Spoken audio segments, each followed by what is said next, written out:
Ayarsız bağırım şan olubdu.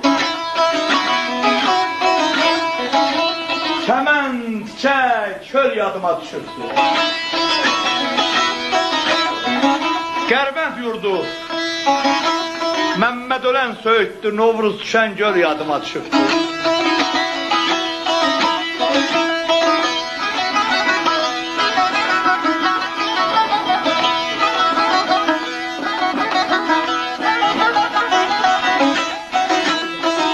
Həsən Rəhimov, pay yaparım, çantasını doldurum, öpey.